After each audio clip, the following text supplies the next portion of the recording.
It here. Welcome, everyone. My name is Cassie Pinner, and I am an assistant director in the Career Planning and Development Center here at Webster. And today we're going to be talking about resume writing foundations. So you'll get to learn key resume development strategies, formatting standards for specifically US style resumes. We'll talk about what appropriate content to include and how to write strong bullet points. If anyone is here as part of the Cornerstone Cup contest, we have a QR code that you can use to capture your attendance later in the presentation today. So keep an eye out for that. And we'll go ahead and get started. So the purpose of a resume is that it should be a highlight of your accomplishments, your skills, and your experiences. It doesn't have to be an autobiography. It doesn't have to include everything you've ever done before. You want to highlight the most relevant experiences and skills to the specific job that you're applying for in the moment. It helps you clarify your professional identity.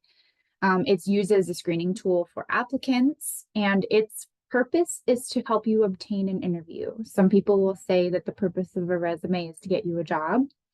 That's actually not the case. The purpose is to get you to the next step in that job application process. So keeping that in mind. Typically, the first look that an employer or a hiring committee will give a resume is typically 30 seconds or less. So you want to make sure that you're streamlining your information and making it clearly legible and easily to skim as possible. So we'll talk about some ways to do that. You want to consider your target audience. Your goal is to decide what type of information in what format is most appropriate to that audience of the moment. So what experiences are most relevant or recent or unique?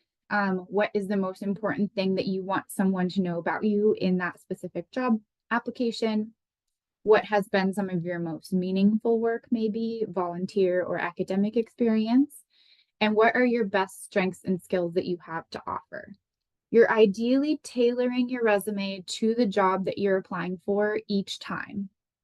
So you also can do things like research the employer, know what skills, qualities, and experiences they're looking for in the candidates.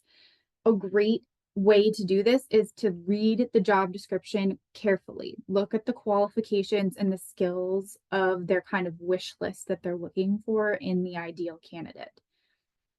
You may choose to emphasize different aspects of your former experiences or reorder sections based on what the employer is telling you is most relevant to them.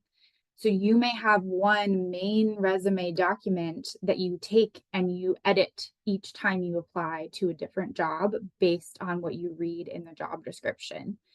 And we can talk more as we go through how to do that.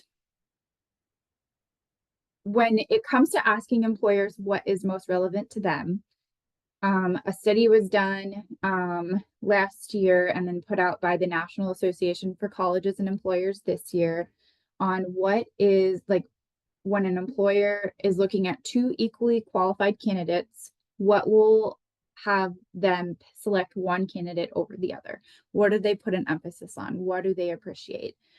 And this is the kind of numbers that pulled out of that report. And so the top kind of two that employers do appreciate knowing are that the person has completed an internship within their organization. That's their top one.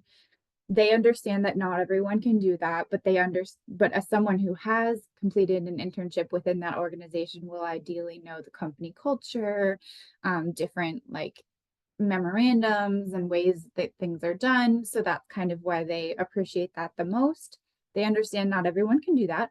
So the second best for them is having just had internship experience in the industry in general. And so somewhat relevant, somewhat related. Third is major. So even if the person doesn't have relevant experience in that specific industry, employer is going to look at the program of study and the title of that program of study and whether or not it's relevant to the jobs you're applying for. The fourth thing is really important. General work experience is really high up there on the list. So employers don't necessarily care if you've had that very specific work experience. They do prefer it, but they know the weighted expertise of just general work experience and all of those transferable skills that you're going to be able to bring with you because you've had that general work experience. So even if it's not directly related, general work experience is one of those ways that you can highlight your transferable skills and abilities on your resume. The next two things are really great to look at too.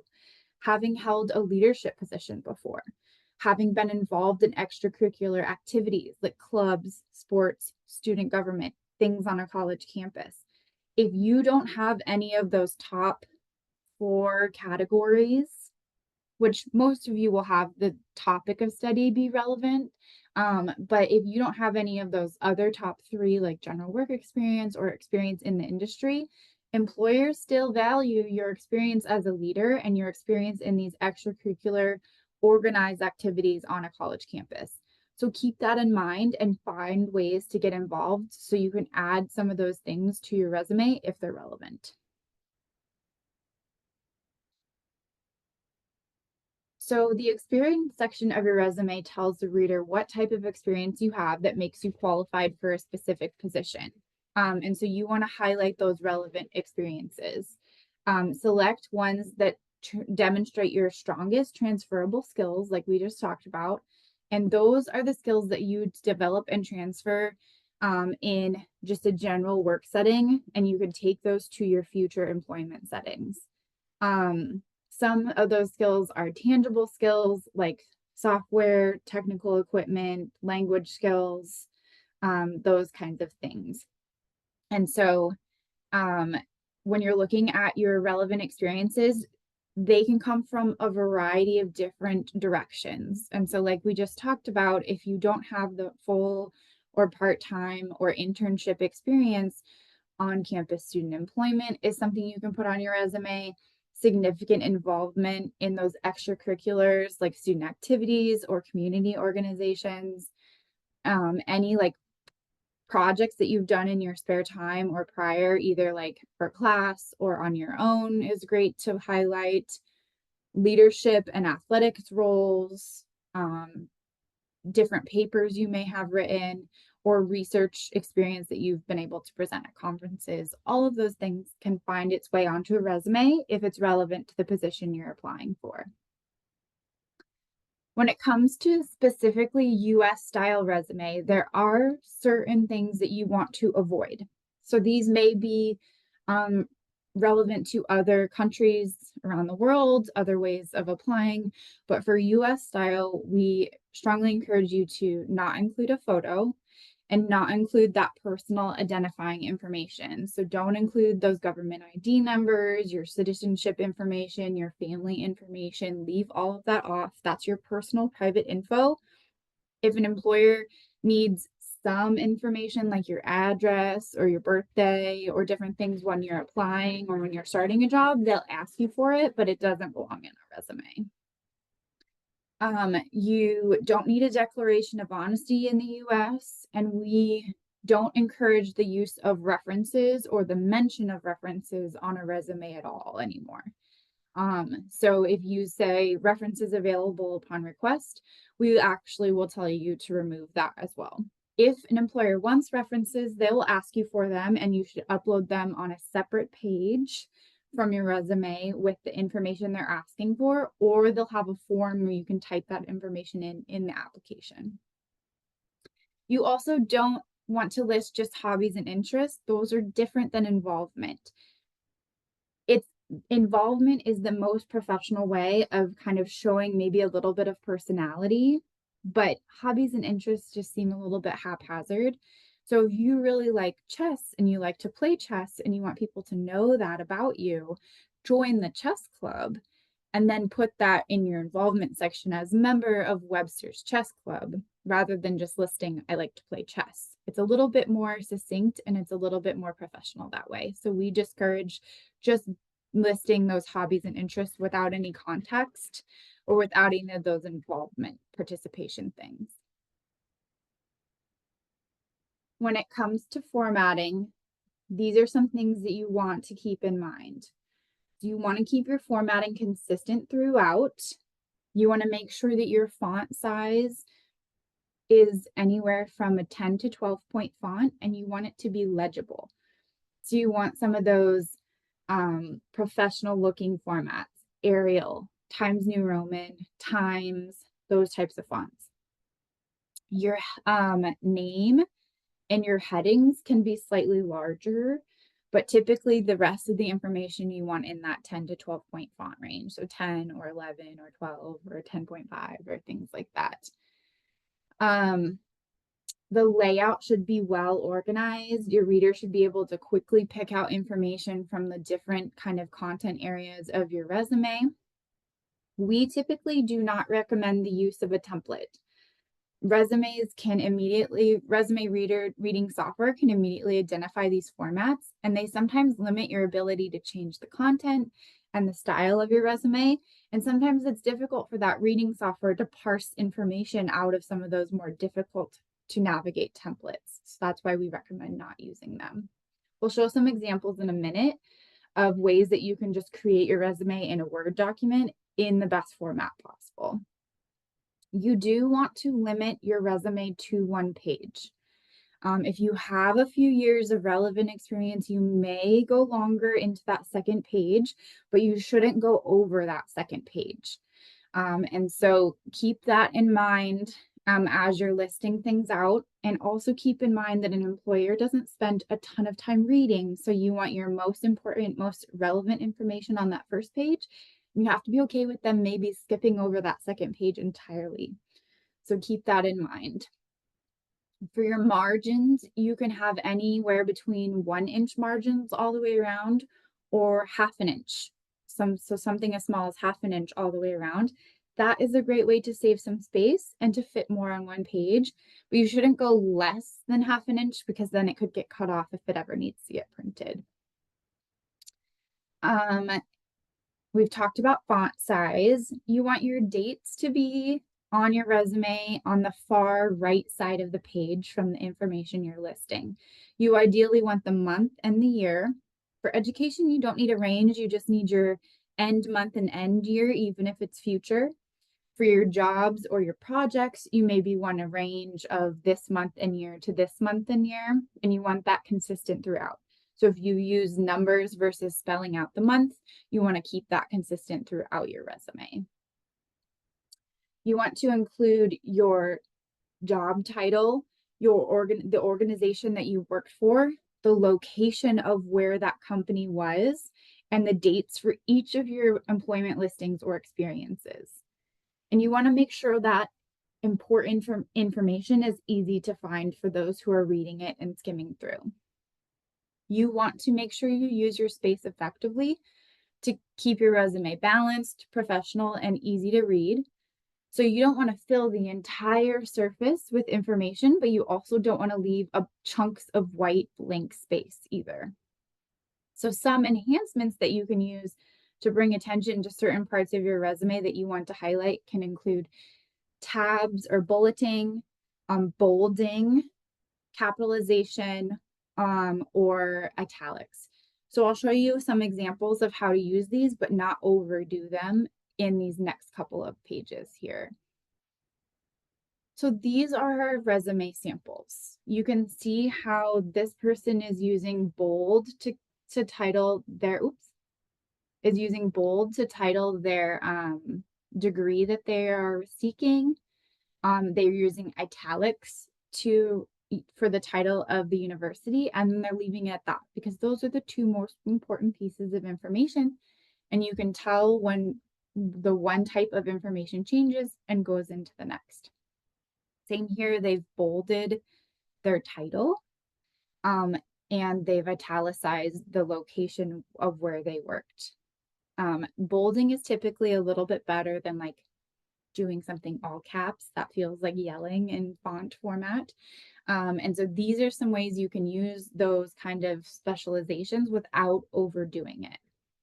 So this person here has their education at the top, which typically for students is the most relevant and recent. She does have some specific experience related to maybe a position that she's applying for. So she's actually broken her experience into two sections. She has an accounting experience section and an additional experience section. And I think the reason why she's done this is because this is most relevant. But if she were to list everything into one work experience section, you have to list things in reverse chronological order, all in the same section. And so this present experience may have eclipsed that specific counting experience. So she's split them up into two and then listed each of those sections in that reverse chronological order. She's listed her most relevant tangible skills here. So these are those technical ones that are relevant to the industry or relevant to her unique interests and things like that. And then she's listed her organizational involvement down at the bottom. Same with this person, they have their contact information all in one line, which saves great space. Their education is at the top. And then they go into their professional experience. After that, they're using the italics and the bolding in a similar fashion. This person's chosen to list their company name first because it looks like they have two different types of positions that they've held with this one specific company. Then they have their certifications and those specific programming languages there. Some common headers that you need, that you will ideally use, are those contact information above your or below your name. You don't need to label that though necessarily. Some people may choose to have a summary of qualifications or an objective. This will typically go next under contact information. We recommend listing your education towards the top of your resume. So it's ideally first under your contact info or right under that summary or that objective. And within that summary or objective, you want to make sure that it's specific, relevant to the position you're applying for, and worth the space. You also want to avoid any use of personal pronouns in a resume. Those are like I, me, my. Those are all assumed in a resume. They know it's about you. So removing those pronouns just streamlines it and makes it more succinct. For your education section, you should include the full degree title of the current degree that you're seeking. So a Master of Arts in whatever topic you're studying, or a Bachelor of Science. And you want that full degree title with that end month and year of when you will graduate, even if that's future. You can list that involvement like we talked about before, that on-campus student activities, volunteer, community organizations, things like that. You may choose to list relevant coursework. That can either be its own section or it can go within the education section. You may choose to list some skills. We'll talk more about that in a second. Some people will break out their honors and awards if they have a large section, or they'll put it in the section that they achieved it in, whether their experience or their education. And then some people will have a professional development section if they've attended a significant number of conferences or done a significant number of presentations or different extra trainings, things like that. So starting with your contact information, your name should be the largest thing on your resume, and you want to include your name, your telephone number, and your email address. We recommend just one email address, and we recommend just listing your general location. So gone are the days where you're submitting these via mail, where you need your full mailing address on things anymore. And so we recommend leaving that full address off and just listing your current location. So if that's St. Louis, Missouri, or Webster Groves, Missouri, or San Antonio, Texas. That's all you need to list there. You can also include in your contact information customized LinkedIn URL to make sure it's shortened and succinct and doesn't have all those extra numbers after it. You can list portfolio links, those types of things as well. So those are some things to keep in mind on the contact information section there. For your education, you can include any educational experiences. Typically, if you are a grad student, we recommend leaving off secondary or high school experiences at this point.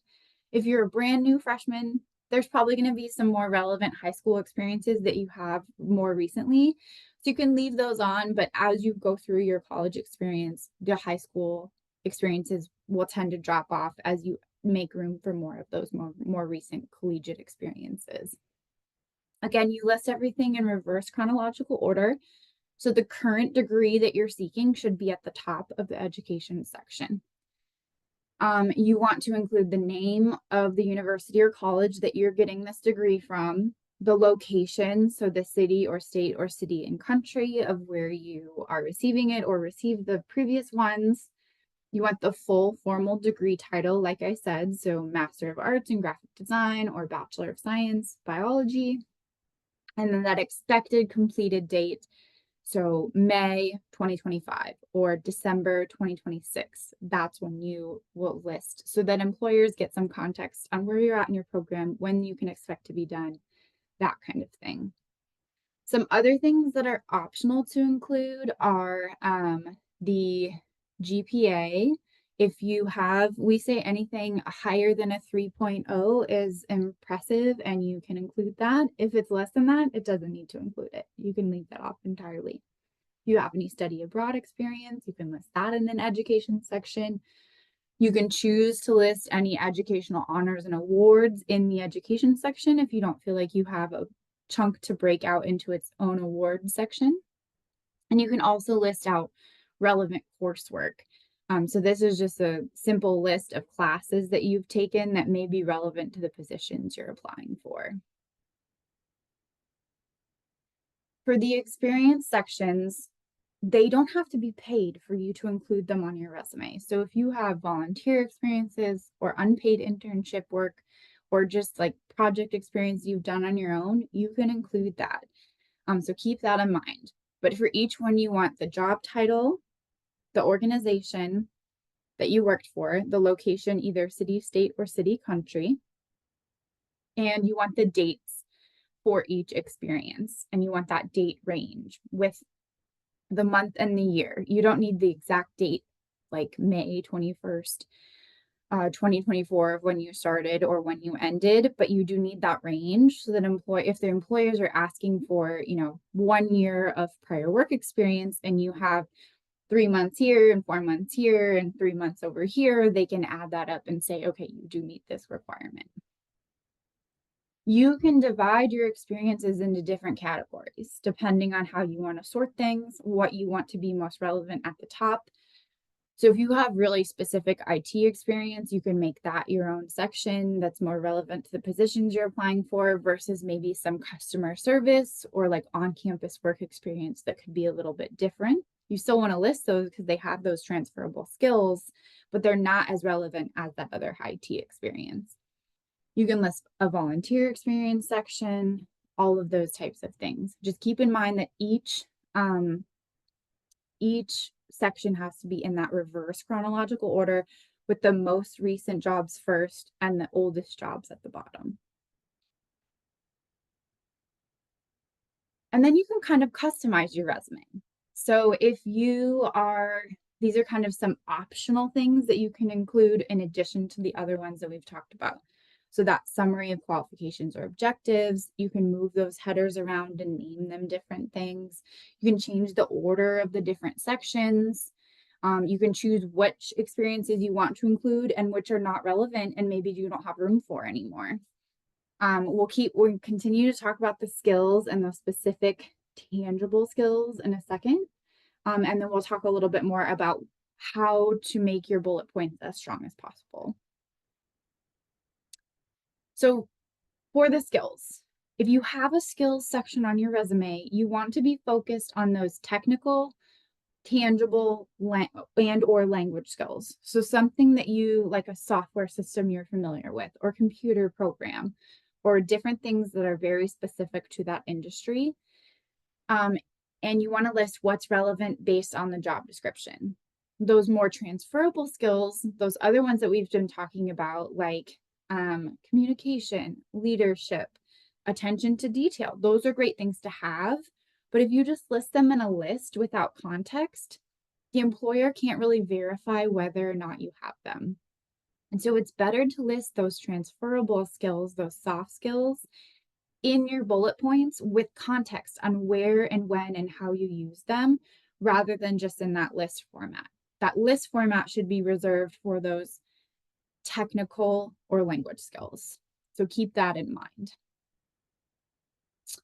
And we'll talk about some bulleted points in a minute. So why include bulleted task descriptions over maybe some people prefer paragraph style, that kind of thing. Some people don't even know that they're supposed to use bullet points. They just list out their jobs without any context, that kind of thing. So the reason why we use bulleted task descriptions is it provides context for what you did, what skills you used, the tasks that you've completed at other positions or locations or experiences. It helps you highlight what is related to the job description in those actions, outcomes, and accomplishments that you have. The bullet points itself makes the information as easily readable as possible. And you bullet each kind of sentence or half sentence that you're using so that the employer knows when you're going on to a new piece of information. It helps the eye skim the information as quickly as possible. So you're trying to make it as easy for them to get all of that information as quickly as possible. And it effectively uses the limited space that you have on your resume to the best way that it can. So these are why we recommend using those bulleted task description guidelines. When you're writing bullet points, you typically want to keep to 1 to 2 lines per bullet. It shouldn't be a big chunk of text. It should be a quick sentence. Again, you don't want to use those I, me, or my pronouns anywhere in a resume, but you should start each bullet point with a past tense action verb. So these strong action verb examples I have on here are facilitated rather than assisted. Facilitated sounds so much stronger. Organized, directed, launched, identified, forecasted, achieved, implemented. Those are the things that you want to be showing how strong your action verbs are. And you want to use professional and descriptive language to explain the things that you've done in these prior experiences. Ultimately, you want to focus on what you did at the job, how you did it, and why does it matter. And so we'll show some examples here. And so you want to include, relevant industry keywords, but you want to avoid the jargon and the abbreviations and the acronyms. Someone should be able to read your resume well, and know like what is specific to the industry and like what is an acronym that should have actually been spelled out. Add those quantifiers whenever possible. Add those numbers, add those metrics. And we just talked about the what you did, how you did, and why it matters. So here are some examples. These are some average ones. Someone said that they publicized events at a prior job. Well, that's okay, but how did they publicize events? Who did they publicize events to? In what ways did they do it? And so a better way to say that is they created, just strong action verb, social media posts, so that's the type, along with flyers to increase attendance, so that's their goal, at weekly trivia events, so that's the type of event. It's not that many more words, but it's providing so much more context and it's so much stronger because of it. So the next one is I organized a food drive for disadvantaged families. So it has that I statement in there, which we don't want. And it has a little bit of description. So a food drive, disadvantaged families, but how can we strengthen this a little bit. So starting with that strong past tense action verb, organized and promoted. So there's two there. A food drive resulting in over $1,000. There's a quantifier worth of goods for families in need. So that is much more descriptive. It has that quantifier in there. It starts with those strong past tense action verbs. It's a stronger bullet point. Lastly, we have taught art class for children. Well, how old were the children? How many children were there? What kind of art did they teach? And so they changed it to taught a drawing class, so more specific, to 8 to 12-year-olds. So that's the age of children's, with an emphasis on building composition skills. So it's a little bit more in depth on what they're trying to teach them. So these are how you can strengthen your bullet point examples. And so when you have your basic resume document, you have the main one, you take it and you analyze the job description that you're applying for. You review the position of interest. You note the skills, qualifications, and key responsibilities that they're asking you to have. You look for those patterns. And so if you're applying to a job and they say, we're looking for a strong leader, someone who's led a team before and has these experiences, ultimately, we want to find a leader to guide this team. And if you've been a leader before, that's great. But if you don't have leader listed in any of your bullet points, or led or managed or any of those strong action verbs on your resume, they may miss that entirely. You're trying to keep the employers from having to read between the lines. And so look for those patterns of repeated information and make sure you're using those hot topic words that they're using, the ones they're looking for. And you don't want to just copy and paste random of those words into your resume. You're going to make sure they're included carefully and considerately while you're providing that context on how you have that direct and relevant and related experience to each job that you're applying for. So this next slide is just a little bit of contact information for our office, but I'm going to go to the last slide here to have the Cornerstone check cup in for any freshmen who need it. This is available if you're participating in the Cornerstone Cup event. And so I'll leave that up there for a minute. And we'll move on to questions. What kind of questions do you guys have? Feel free to put them in the chat or just jump on the microphone and ask them.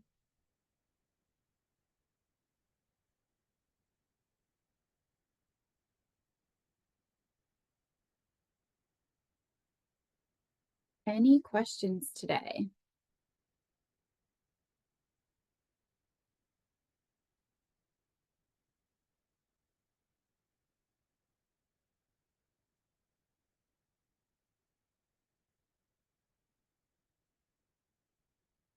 And if nobody has any questions, that's okay. Thanks for being here.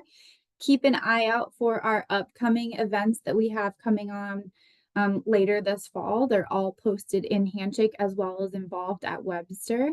Some are virtual and some are in person. We do have some questions in the chat. Let's see. Can you share any of the popular websites that check for ATS scores? So ATS stands for Applicant Tracking System. Different employers will have different things. We don't keep a list of who uses what.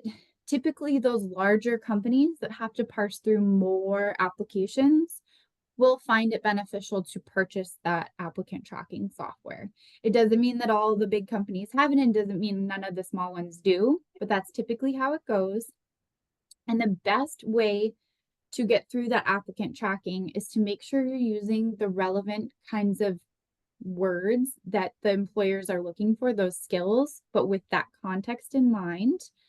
And to avoid the use of tables, graphics, complicated resume templates, anything like that can confuse resume reading software or applicant tracking systems. So just keep that in mind. That's why we recommend the more simpler format, the better. Someone else asked, what are the points that stays common for all job types? So there's not really one that will stay. If you have your main resume, you may change a little bit of different bullet points each time you apply to a different job. It's all based on what is most relevant and what they're looking for based on that wish list that they've posted in that job description that they're asking you to apply for.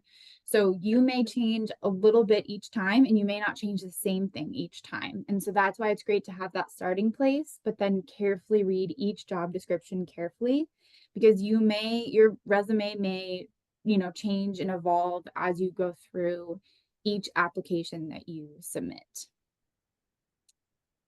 Any other questions out there? So if they have some limited for our work experience to show on the resume. Yeah, so you're asking if you have limited work experience, what else should you put on your resume? Yeah, for example, I already have above 10 years work experience. So I also have some volunteers experience. Yeah, I know from this presentation can include in the involvement, right? For the volunteer or some campus work experience. So I have the like employer before previously. So should I show all of this on resume? Yeah, so if you can fit whatever you can fit onto that 1 to 2 pages, you should include, and it should be relevant. So if you want, if you have an extensive work history, that's great, but you also have all this involvement, that's when you're paying careful attention to the job you're applying for and looking to see what they're going to care about the most. And you may choose to leave certain things off your resume because you don't have room. And so it's all about strategy on what they're asking for and what you have that's related to what they're asking for and what you want to put on there. So like I said, you can have up to 2 pages, nothing longer, but you want to make sure that that first page has the most relevant information, and you have to be okay with them not even looking at that second page. And so you have to be succinct and quick to the point on what you have that's relevant and directly related to the position you're applying for. Is that helpful? Yeah, understand. So just to show what's they very focused, very concerned Yes. content on the resume. Okay, next question is about the certification. So normally some company they want the candidate they have some certification, but unfortunately right now I haven't any certification. So how to add my value to show I have this some equal ability. So like the leadership, like program management, like that. So do you Yeah. think it's very very important? I haven't certification. Yeah. So if you don't have something that they're looking for, do your best to highlight the other things that they're looking for. When an employer lists out the type of person they're looking for to fill a role, it's a wish list. They understand they may not be able to get someone who fits every single thing they're asking for, but they're going to try to get as close as possible. And so if you're missing something, that's okay. We say if you have at least 75% of the qualifications required for a job, you should apply. See what happens. They understand that you're not going to have everything they're asking for. That's just their wish list, essentially. So do your best to highlight those other things that are relevant to them if you're missing a certain certification or piece of knowledge that they're looking for. Another thing you can do is every student at Webster has access to LinkedIn Learning for free. I'm putting the link into the chat right now. When you access it, you should be logged out of your personal LinkedIn account and you should log in with your Webster email address to get that free access. But there may be certification courses or classes that are topic relevant that you can take on here that can help you get some of those skills that you need to apply to some of these jobs. Okay, can you please show, is possible, you can show me how to log in the Webster LinkedIn Learning. because I have tried one time but failed because I cannot find where is that link. Yeah, so I just put it in the chat right Mm-hmm. now in the meeting Oh, chat. So if okay, you okay. click on Got that, it should take you there. And if it says something like start my free month, it means that you're logged in with your personal one or you're not logged in at all. And so make sure you're logged out of your personal LinkedIn maybe before you click the link. And then when it asks you to log in, put in your Webster email specifically, and then it should come up with, it shouldn't ask you to pay for anything, or it shouldn't talk about free months because the whole thing is free. But if you have specific issues, you can always make an appointment with our office and we can kind of help troubleshoot. Okay, thank you. So this kind of the Webster LinkedIn certification also um can accept by the employee, right? So you can definitely put anything that any of the courses that you've taken on LinkedIn Learning or any certifications that you received on your resume to show Mm-hmm. them that you have some topic relevant knowledge. Is that what you're asking? Yeah, yeah, yes, yes. Okay. Because some courses, instructor ask us to log in the LinkedIn to find some related with the courses to Oh, okay. make the certification. So I just make sure it's available, is the and the also can accept by the employees. Yeah, so they may, it may not like give you the exact certification you need, but it may at least give you an introduction to the type of like experience they're looking for in a specific software program or computer program. So at least you're showing them that you've tried to get some experience directly relevant to what they're looking for, and you can talk on the topic a little bit more. And so that's all they're really looking for. Mm, thank you, very useful. Good. Um, yeah, if I have time, I would like to make appointment with you. Yeah, please do. Please make an appointment. All of our appointment requests are handled through Handshake, and we should have some openings as early as next week. Yeah, can I ask a last question? Sure. Yeah. Right now I just have the some account from the Indeed and LinkedIn and the Handshake, um, sometimes and the Feel. I think it's a Peel or Feel. So sometimes I will receive some subscription email from them. A lot of information. I think it's very useful is from LinkedIn. They have a lot of email just to show me your match, your Mhm. match the this position. So, but I always send my resume go there, but always no reaction. I don't know why. Um, yeah, there's a no, but yeah, because I connect with there's companies. Um, HR resource department. Yeah, so apartment. Yeah, I think that is the some kind of is the regular reminder like that. So do you think is that is the um good sources for me? Because no, only one time from the ZF company. Oh, another one is Siemens. So that is all of the top 500 wealthy company, but not very regular, not very often to receive some feedback from them. Yeah, so if you're looking for like specific job search strategies on where to look and what employers to look for and like how to apply and different things like that, that would be a great reason to make an appointment with our office so we can kind of one-on-one show you what would be relevant to your degree program and kind of what you're looking for.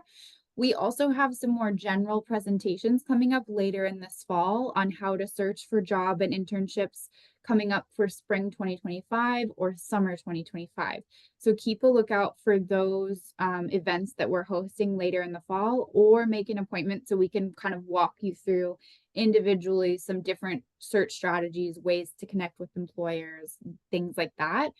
And if you're not hearing back from employers, that is kind of a sign to take a look at your resume and make sure it's as relevant and specific as possible to the jobs you're applying for. Because that can sometimes make you more competitive over the next person that's just clicking apply down their LinkedIn using the same resume each time. So keep that in mind as well. Okay, so I just heard you have the from you had to have some events for the intern introduced in the September, right? So so how can I know which or how many employer will have, so or what kind of the employer we can Yeah. connect? So we have a career fair coming up at the end of September, and that is both for jobs and internships that's available, open to all students. When you Mm. click on the event page in Handshake, it should list out the employer lists. And that is continually being updated as more employers register to attend. So click into that event in Handshake and look at that employer listing to see if there's anyone that you're interested in that have signed up to attend. But keep checking back because more people are continuing to be added every day. Okay, so I will check the more detail. Will have this information. Okay, Yeah. thank you. Thank you very much. Yeah, you're welcome. Well, thank you everyone again for joining us today. And please keep a lookout for our events coming up, our career fairs in person. We have a couple more in-person presentations and a lot of virtual presentations coming up so you can attend from anywhere that you may be. I hope you all have a good rest of your day. I'm going to stop our recording now. Thank you. Have a nice day. Thanks, you too.